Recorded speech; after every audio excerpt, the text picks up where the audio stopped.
Hi, it's Rich Tarani. Thanks for watching. We are taking part in TMC on the road in Dallas, Texas. It's September 2015. On our program is Joe Jackson with Lone Star Communications. Joe, welcome back to our program. How are you? Thank you. Good to be here. So this is your first time representing Lone Star Communications. I was thinking maybe we should start off talking about what the company does. Certainly. Let's do that. Lone Star's been in business for 25 years.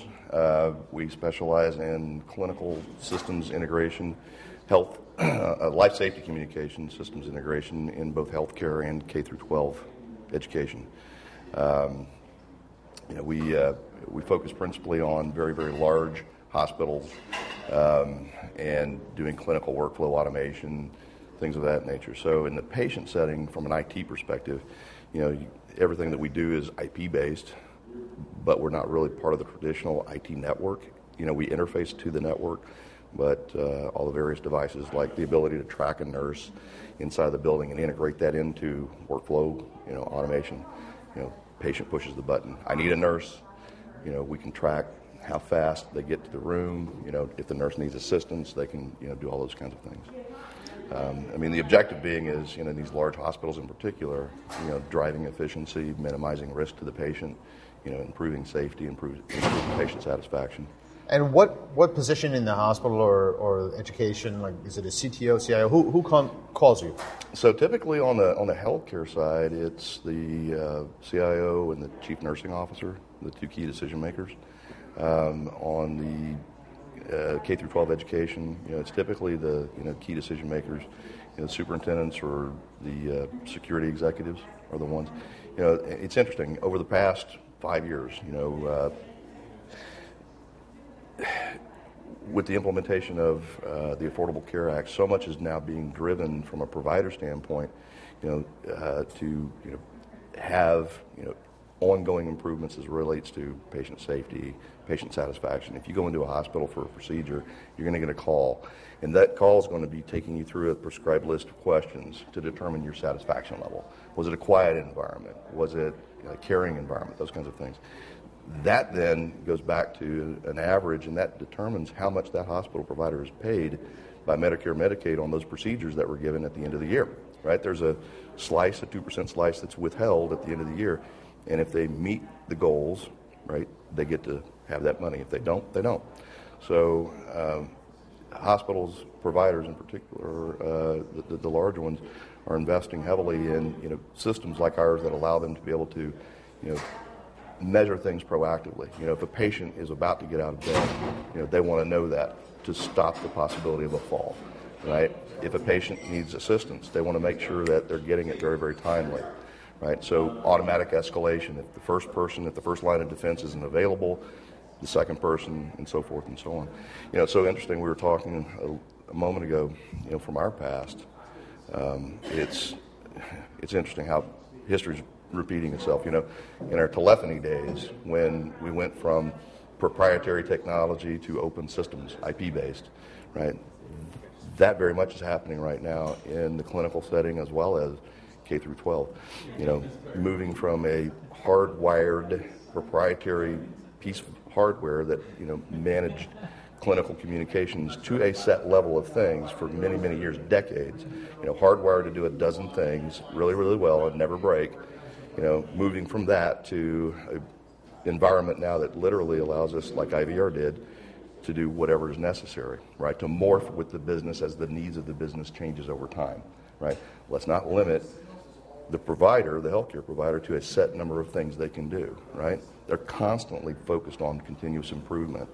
The technology needs to be able to facilitate that. And it's interesting, I should just point out to the audience that I've known you for about 20 years, and I think in my entire career watching voice and data converge, which has been about 20 years, I think you've articulated the notion of the benefits of that convergence better than probably anyone that I know of. You were very succinct, and you were able to just talk about, I remember you telling me, what if you could have a communication systems that when you call into a company, you would be able to reach anyone of importance within a company. If you were a high-value customer, maybe you'll ring the CEO's desk, and this is back in the 90s when right. This stuff was just a It was a dream. as a concept. Yeah. And now it's in many organizations it's commonplace and it's Second something nature. they can do. But I mean, you Absolutely. really you're so far ahead. So what you're doing now is it sounds like you're integrating software with the Internet of Things, and you're kind of combining best of breed solutions to make these different organizations more efficient, more effective. Right. Right? So, exactly. So, say for example, it very much is like it was 20 years ago in telephony, where each of the individual components were kind of an island technology-wise. They didn't talk to each other, or if they did, they were proprietary, and IVR only talked to this PBX provider's PBX, and it wasn't compatible with anybody else's, right? That thinking died off many, many years ago in the telephony world, but some of that thinking still exists today in the healthcare world. So much of our success now is because, our strategy from a product development standpoint is all about open connectivity. Talking to the different electronic medical record systems, doesn't matter which one, right? Being able to integrate with devices like real-time location systems so that we can track inside of a building in real time, where are the clinicians, the caregivers, where are the patients, where are things you need like pumps and, devices that are life-saving devices. We need to know right then and there where stuff is, managing workflows and inventories and all that stuff. If you can think about all the thousands of potential distractions that could otherwise burn cycles needlessly from a caregiver standpoint, when they should otherwise be taking that talent and applying it to providing care at the bedside, we eliminate as much. I mean, that's our focus, is to give them the time they need to provide care without diluting the value of that time. Now, are you selling nationally, internationally? How do you do this? So Rollin Borg is our manufacturer. Rollin's been around, great company. They're based in Chicago. You ought to go see them sometime, perhaps. We can arrange that. But Rollin has been around for over 80 years. They started back in World War II doing communications for the Army, for the military. So for decades, they have been very much the market leader in life safety communications, in both markets, healthcare and K-12 education. Healthcare, for many, many years, the brand that they developed was built around reliability. I mean, we've got systems that are 30 years old that still run. Parts for spares haven't been manufactured in 15 years, and they're still running. They just don't break. But much like it was back in the best analogy is a PBX and an IVR system, or a PBX versus open architecture PBXs. If you have a hardwired set number of things that it can do, let's just call it a 12-button calculator, most reliable 12-button calculator on the planet. And then one day we shifted from that to selling iPads, right? The culture of the companies had to change, right? Right. You became less the Maytag repairman and had to move to a model of becoming an extension to the caregiver staff because they spent their life learning how to give care, not to become technology experts. So, but your company is then reselling that technology. Yes. Is that so? You're Yes. reselling in your region, in this region. In this region, we handle all of North Texas for the most part. We go down to Waco and up to just a little past Oklahoma. We go up to Shreveport on the right, and almost to the border on the left. There's another dealer up in the Panhandle. So, why would a hospital not want to work with you? Is there any reason to not? That's a great question. That would be a hard one to answer, given our track record, the fact that we have so many referenceable customers. In fact, I like to say that our customers are our best salespeople. So much over the past 5 years has forced not just our behavioral change, but the providers to change the way they acquire technology. For example, instead of just the traditional route of sending a salesman to go talk to a customer and that customer hoping they're being told the truth, I find it a heck of a lot more productive for the potential buyer to go spend time with who they otherwise a few years ago viewed as their competition, right? They will openly collaborate and share experiences with each other. I was asked the other day, a couple of months ago, I was asked, about a competitor and their product, and I said, forget the professionalism aspect, it's a waste of our time. And the guys kind of give me a confused look. And I said, the reason it's a waste of our time is the minute you take this information back, no matter how factual it is, when you tell someone you got this information from a competitive salesman, it's meaningless to them, right? To me, it's far more valuable for you to share time with your peers, right, who have already experienced this, that have already been down the journey. Perhaps they started this journey you're about to start 4 years ago. Right. Let's let you spend time with them. So we facilitate those kinds of connections. And to me, that's the most healthy. It's a physics problem. We can't replace time, right? We can replace money. It's harder and harder to come by these days, but we can't replace time. And in healthcare, time is everything. That's great. Anything else we should know about your company? On the education side, I wanted to point out one thing too. So much has been driven on the healthcare side because of the Affordable Care Act and accountability and all these things. For several years now, I've done a blog piece called healthcaretl.com, stands for Thought Leader, where I interview CIOs and CNOs.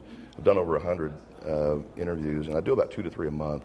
The purpose of it, I've been very involved in HIMSS. I've been on the board here in Dallas-Fort Worth for many years, was the president in 2014. But, we began a process 3 years ago, the board committed to driving vendor education because bad vendor behavior was becoming such a problem, distracting key executives. You can pick on a lot of industries, but this is the only one where if you distract a leader, you actually put lives at risk. So much of what we've done is driving better behavior and driving education. So, we started the blog, the Healthcare TL blog, to try to, facilitate going through a list of questions such as government involvement, to technology, to, vendor behavior, What causes you to trust a vendor? What causes you to distrust a vendor? One of the best answers to the latter question, Pamela Arroyo, who's the CIO for Dallas Children's, she gave me the response of, when they send in the A sales team and follow it up with the B implementation team. I thought that was the best answer I've ever been given. Terrific answer. So much of what we do, our process begins at the sale. It doesn't end at the sale, right? So much of what we've gleaned over the past 5 years, changing our behavior collectively between us and the providers, to try to address the current situation in healthcare, some of that is beginning to bleed off into other markets. In our K through 12 market in particular, life safety communications is essential to them too. Good example, from a threat management standpoint. You'd appreciate this. The movement away from hardwired proprietary technology to IP-based technology. So much of what the schools, and they don't have nearly the capital resources healthcare does, as you would imagine, right? It's based on taxpayer bond money. A superintendent, they have the toughest job because, on the one side, the public has put a lot of pressure on them, to provide a safe environment for their kids to learn in, but they're not going to give them a pot of money to go rip and replace all the technology and do all that stuff. So, again, Rollin, Machiavellian as heck. What they did was Telecenter Campus is a product that allows us to be able to, there's a lot of different adapters that are IP on one side and traditional analog interfaces on the other side. So it can talk to the access control system they already have and they've already purchased and appreciated. The PA system still works. It's been bought and paid for. It still does the job it was bought and paid for. It's just not smart. So we take all these old technologies that are analog and front end them with an IP-based engine that makes decisions. So, when someone's under duress, in stress, if, God forbid, somebody came into a school and put a gun, pulled a gun out and put it to the head of the administrator, they're not thinking about the 16 things in this 3-ring binder they're supposed to go do, right? So, push a button and boom, lockdown. The mag locks kick off, 911's called, the text messages go out to the senior leadership team. Whatever the process says, if there's 16 steps in this order, within milliseconds, all of those things are done, so they get predictable outcomes. That's what the senior leadership teams are looking for in both cases, healthcare and education. They want to have predictable outcomes. Right. People under stress, if your process is heavily dependent on people, right, you can't predict the outcomes. So that's the objective in both cases. Fantastic. Thanks so much for your time. My This was pleasure. great. Enjoyed it. Good to see you again.